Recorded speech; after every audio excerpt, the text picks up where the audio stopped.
오늘은 꿈과 소원 목록을 적으면 그대로 된다는 내용으로 깨달음을 좀 나누겠습니다. 이 책은 1권, 2권, 3권, 3권이 나왔습니다. 꿈과 소원 목록을 여러분 적어 보았습니까? 여기 보면 당신의 나이는 얼마인가? 아직 늙지도 않았는데 아무런 꿈과 소원 없이 막연하게 세월을 보내고 있지 않는가? 인생은 꿈과 소원대로 다 된다. 아침마다 종이를 꺼내놓고 아무것도 제한하지 말고 진정으로 당신이 원하는 꿈과 소원 목록을 몇 개씩 적으라. 적기만 해도 기적이 일어나고 그대로 된다. 이런 내용을 담고 있는데 여러분 구체적으로 꿈과 소원 목록을 꼭 적으시기 바랍니다. 저는 기도에서 응답을 많이 받았습니다. 그런데 한 가지 기도를 하면서 10년, 20년 간절히 말을 많이 하며 부르짖어 응답받는 것은 아닙니다. 기도는 예수님 말씀하기를 너희가 무엇이든지 기도하고 구하는 것은 받은 줄로 믿으라. 그리하면 너에게 그대로 되리라고 했기 때문입니다. 우리가 무엇이든지 라고 할 때는 말 그대로 제한이 없습니다. 무엇이든지 기도하고 구하면 하나님은 응답하신다고 말씀했는데 사람들은 자신이 무엇을 구하는지 구체적인 꿈과 소원이 없습니다. 성령이 임한 사람의 특징은 꿈을 꾸는 것입니다. 사도행전 2장 17절에 말세에 내가 내 영으로 모든 육체에게 부어주리니 너희의 자녀들은 예언할 것이요 너희의 젊은이들은 환상을 보고 너희의 늙은이들은 꿈을 꾸리라 했습니다. 자녀들은 미래에 대해서 불안하기 때문에 예언을 해주어야 합니다. 젊은이들은 감각을 따라 살기 때문에 감각이 아니라 환상을 보게 해줘야 됩니다. 늙은이들은 현실에 민감합니다. 이제 나이가 50이요 70이요 나이가 90인데 뭘 꿈을 가지나 하고 과거만 자꾸 돌이키며 자신의 성공과 실패에 대한 추억을 이야기합니다. 그런 자들에게 성령이 임하면 꿈을 꾸게 된다고 했습니다. 꿈은 미래를 말합니다. 꿈은 내 힘으로 할 수 있는 것이 아닙니다. 노인들은 자신들이 해왔던 것, 경험만 이야기하면서 그것은 된다, 그것은 안 된다라고 판단합니다. 그런데 성령이 임하면 지금까지 해왔던 것과는 전혀 다른 새로운 일을 하게 되는 것입니다. 내 힘으로 도저히 할 수 없는 내 경험으로 내 이성과 내 지식과 내 가진 재산으로 내가 가진 인맥으로 학벌로 그 어떤 것으로도 할 수 없는 전혀 다른 새로운 일을 하나님이 할 수 있도록 꿈을 주신다는 것입니다. 그 꿈은 무엇입니까? 하나님의 초자연적인 능력과 지혜와 도우심으로만 이루어지는 것을 말합니다. 여러분 성령이 임했습니까? 그러면 첫째로 우리가 해야 될 것이 꿈을 가지는 것입니다. 큰 꿈을 가져야 됩니다. 도저히 사람으로는 이룰 수 없는 꿈, 내 모든 경험과 지식과 지혜와 학벌과 인맥과 돈과 명예를 다 끌어모아도 도저히 할 수 없는 일을 바로 성령님만이 할 수 있는 큰 꿈을 가져야 합니다. 성령님은 우리에게 꿈을 주기를 원하십니다. 여러분 어떤 꿈을 갖고 있습니까? 너는 온 천하에 다니며 만민에게 복음을 전파하라 말씀했는데 왜 우리는 가만히 앉아 있습니까? 온 천하에 다니는 꿈을 가져야 합니다. 만민에게 복음을 전하는 꿈을 가져야 됩니다. 그리고 주님은 우리에게 소원을 주십니다. 예수님이 이 땅에 왔을 때 사람들에게 질문했습니다. 내가 원하는 것이 무엇이냐? 내가 너에게 무엇을 해주기를 원하냐? 그러자 사람들은 내 병 낫기를 원합니다. 내 배가 고픈데 먹을 것을 원합니다. 우리가 하나님 나라에 대해서 깨달음을 얻기 원합니다. 그들은 사람들마다 다 마음의 소원을 가지고 예수님께 나왔습니다. 마음에 아무런 소원도 없이 예수님께 나왔는데 기적을 경험한 사람이 누가 있습니까? 마태복음 15장에는 한 여인이 예수님께 나와 자기 마음의 소원이 이루어진 내용을 기록하고 있습니다. 21절에 예수님께서 두루와 시돈 지방에 가셨을 때 마침 가나안 여자 한 사람이 그 지방에서 나와서 외쳐 말했습니다. 다윗의 자손이신 주님, 나를 불쌍히 여기소서. 내 딸이 귀신이 들려 괴로워하고 있습니다. 그러나 예수님께서는 한마디도 대답하지 않으셨습니다. 그때 제 아들이 다가와서 예수님께 간청했습니다. 저 여자가 우리 뒤에서 외치고 있으니 그를 안심시켜서 떠나 보내주십시오. 예수님께서 대답했습니다. 나는 오직 이스라엘의 집에 길을 잃은 양들에게 보내심을 받았을 뿐이다. 그러나 그 여자는 나와서 예수님께 무릎을 꿇고 간청했습니다. 주님, 저를 도와주십시오. 예수님께서 대답했습니다. 자녀들이 빵을 집어서 개들에게 던져주는 것이 옳지 않다. 그 여자가 말했습니다. 주님, 그렇습니다. 그러나 개들도 주인의 상에서 떨어지는 부스러기는 얻어먹습니다.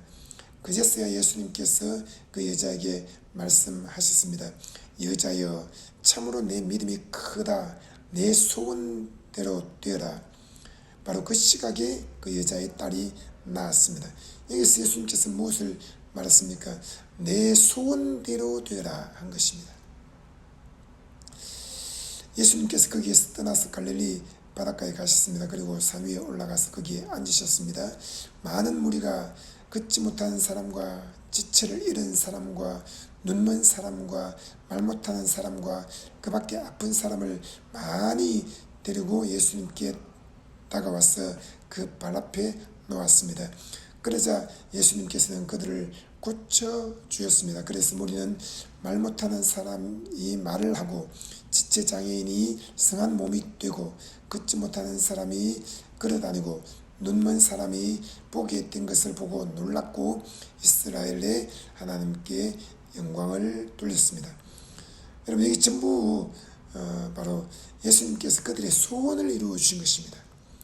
말 못한 사람은 말을 하고 싶다는 소원을 가지고 왔고, 지체장애인, 곧 지체를 잃은 사람, 손가락을 잃은 사람, 귀를 잃은 사람, 또 성대를 잃은 사람, 치아를 잃은 사람,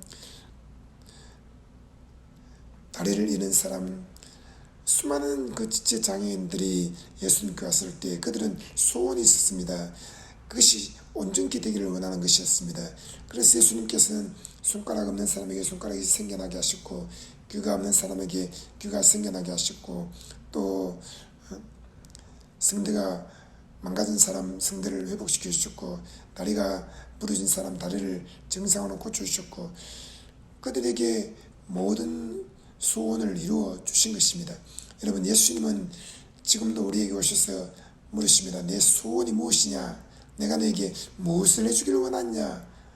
근데 사람들은 막연하게 생각합니다. 그냥 예수님 얼굴 보러 왔습니다. 또 근근히 먹고 살 정도의 복을 받기 원합니다. 이런 식으로 말하는 것입니다. 아닙니다. 빌립보서 4장 19절에 말씀하기를 나의 하나님이 그리스도 예수 안에서 영광 가운데 그 풍성한 대로 너희 모든 쓸 것을 채우시리라 했을 때, 그 너희 모든 쓸 것은 겨우 등록금을 내고 겨우 전기요금 내고 겨우 쌀독에 쌀을 채우고 겨우 차에 기름 넣고 겨우 아이에게 용돈 주고 겨우 직장에 취직하고 겨우 떨어진 옷을 꾸며 입고 그런 정도를 말씀하신 것이 아닙니다. 여러분, 꿈이 없고 소원이 없는 사람들은 겨우 자기들에게 부딪힌 문제들을 해결해 달라고 말할 것입니다. 주여 카드값을 결제해야 됩니다. 그것이 그의 모든 쓸 것입니다. 주님이시여 냉장고가 다 망가져서 멈췄습니다. 새로운 냉장고를 사야 됩니다. 그것이 그의 쓸 것입니다. 주님, 제 차가 폐차 지경에 이르렀습니다. 그러니 중고차라도 하나 좀 근사한 거 하나 사게 해주세요. 그것이 그의 뭐든 쓸 것입니다. 그러나 큰 꿈을 가진 사람들은 다르게 생각합니다. 주여, 내가 10만 평의 땅을 사서 거기에 큰 교회를 짓고 선교센터를 짓고 대학교를 짓고 또 병원을 지어야 합니다. 그 사람에게 쓸 것은 그 10만 평의 땅과 또 건물을 짓는 데 필요한 수천억 원의 돈인 것입니다. 여러분 어떻게 생각합니까? 내가 오늘 한 끼 먹어야 되는데 주여 양식을 주소서. 그것이 그 사람에게 쓸 것입니다. 그러나 주님이시죠. 이 들판에는 5천 명의 사람들을 먹이기를 원합니다. 그러니 이들에게 먹일 수 있는 풍성한 양식을 주소서. 그것이 또 그 사람에게 쓸 것입니다. 나 혼자의 굶주린 배를 채울 것인가, 들판에는 5천 명의 배를 채울 것인가, 그것은 꿈이 있고 없고의 차이입니다. 예수님께서 제 아들을 가까이 불러놓고 말씀했습니다. 여기에 모인 무리가 나와 함께 있은 지가 벌써 사흘이나 되는데 먹을 것이 없으니 가엾다. 그들을 굶주린 채로 돌려보내고 싶지 않다. 가다가 길에서 쓰러질지도 모른다. 제 아들이 예수님께 대답했습니다. 여기는 빈 들인데 이 많은 무리를 배불릴 먹일 만한 빵을 무슨 수로 구하겠습니까? 예수님께서 그들에게 물으셨습니다. 너에게 빵이 몇 개나 있냐? 그들이 대답했습니다. 7개가 있습니다. 그리고 작은 물고기가 몇 마리 있습니다. 예수님께서 무리에게 명하여 땅에 앉게 하시고 빵 7개와 물고기를 들어서 감사 기도를 드리신 다음에 떼어서 제 아들에게 주시니 제 아들이 무리에게 나누어 주었습니다. 사람들이 모두 배불리 먹었습니다. 그리고 나서 남은 부스러기를 주워 모으니 7광주리에 가득 찼습니다. 먹은 사람은 여자들과 아이들 외에도 남자만 4천 명이었습니다. 예수께서 무리를 헤쳐 보내신 뒤에 배에 올라가 마가단 지역으로 가셨습니다. 여러분 보십시오. 우리는 큰 꿈을 가져야 됩니다. 예수님은 한 사람의 병을 짊어지기 위해서 채찍에 맞으신 것만 아닙니다. 예수님은 많은 무리의 병을 다 짊어지기 위해서 채찍에 맞으셨습니다. 예수님은 어린아이 한 명 굶주린 배를 채우기 위해서 우리 대신 나무에 뻘거벗긴 채로 우리의 모든 가난을 짊어지고 십자가에서 죽으신 것이 아닙니다. 남자만 4천 명, 여자와 노인과 아이들을 합치면 수만 명이 되는 이 모든 사람들을 다 배불리 먹이고 이 사람들의 가난을 다 없애기 위해서 예수님은 십자가에서 가난을 짊어진 것입니다. 수많은 목사님들이 말합니다. 여러분 무엇인가 큰 것을 구하지 마세요. 먹을 것과 입을 것만 있으면 족한 줄로 아세요 라고 말합니다. 맞습니다. 먹을 것과 입을 것만 있어도 우리는 감사하고 만족해야 됩니다. 그러나 꿈을 가지는 순간 우리는 나의 먹을 것과 입을 것만이 아니라 수만 명의 고아들의 먹을 것과 입을 것을 하나님께 구해야 하고 나의 차마 아니라 선교지에 있는 수많은 선교사님들에게 필요한 차들도 구해야 하고 또 나의 집만 아니라 또 수많은 사람들이 필요한 집, 곧 아파트 단지도 우리가 구해야 할 필요가 있는 것입니다. 그렇게 설교하는 수많은 목사님들이 왜 자기가 목회하는 그 교회는 땅을 사고 교회를 크게 지어 올리고 또 기도원을 짓고 또 청소년 비전 센터를 짓고 차를 버스를 루데세대 10대를 교회에서 말이 납니까? 여러분 먹을 거 입을 것만 있으면 족한 줄 알라 그러면 그 목사님은 혼자서 한 명을 앉혀놓고 목회를 하든지 자기 식구들만 앉혀놓고 목회를 하면서 주여 우리들이 근근히 먹을 수 있는 일용할 양식을 주소서 이렇게 기도해야 될 것입니다. 하지만 수많은 목사님들은 자신의 목회에서 큰 무리가 모여서 그 동네와 지역과 그 도시와 나라가 복음화되기를 위해서 간절히 기도하고 수만 명, 수십만 명의 이런 영혼들이 구원받고 하나님의 자녀가 되기를 위해서 그들은 기도하고 있는 것입니다. 여러분 목회자들은 꿈을 마음껏 꾸면서 왜 성도들에게는 꿈을 꾸지 말라고 합니까? 목회자들은 수많은 소원들을 갖고 있습니다. 솔직히 말해서 수많은 주의 종들이 모이면은 그들은 좀 더 좋은 차를 타고 다니면서 안전하게 신방을 다니고 또 선교하기를 원하고 좀 더 쾌적한 집에 살면서 그들은 충분히 휴식을 취하고 가족과 함께 안락한 삶을 살기를 원합니다. 누가 자기가 가진 집을 팔고 쪽방에 들어가 살기를 원합니까?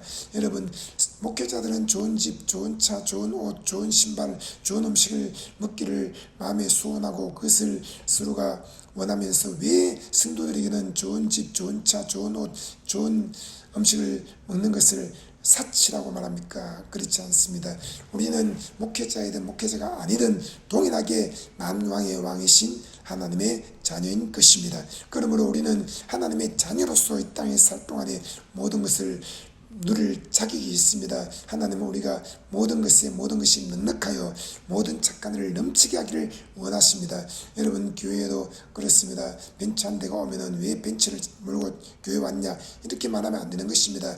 벤츠 회사의 직원들이 여러분 수십만 명입니다. 그들은 교회에 올 수 없습니까? 그들은 구원을 받을 수 없습니까? 그들은 교회에서 집사가 될 수 없고 장로가 될 수 없습니까? 아닌 것입니다. 여러분, 교회는 모닝도 와야 되고 또 수나타도 와야 되고 그리고 벤츠도 오고 BMW도 오고 아우디도 오고 어떤 차를 가지고 오든지 구원받는 데는 또 하나님의 일꾼이 되는 데는 아무런 장애가 없는 것입니다. 그러므로 여러분, 우리는 하나님께 무엇인지 구해야 됩니다. 쪽방에 살았습니까? 고시원에 살았습니까?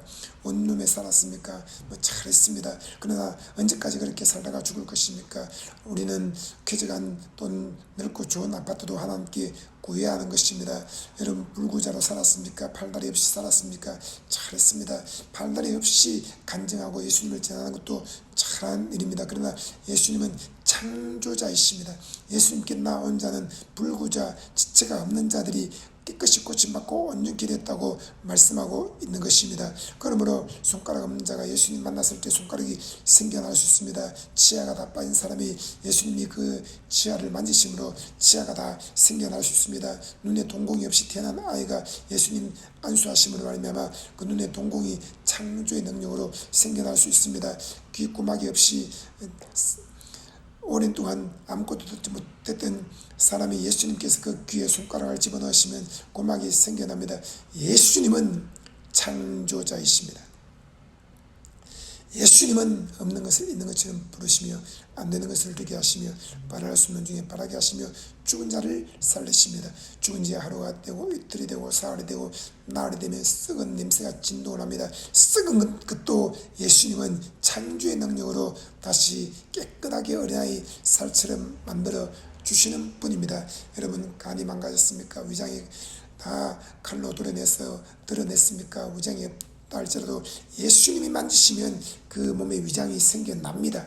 예수님이 만지시면 심장이 새 것으로 바뀌어집니다. 예수님이 만지시면 없는 손톱도 생겨납니다. 예수님 만지시면 없는 머리털도 수북하게 생겨납니다. 예수님 만지시면 없는 눈썹도 생겨납니다.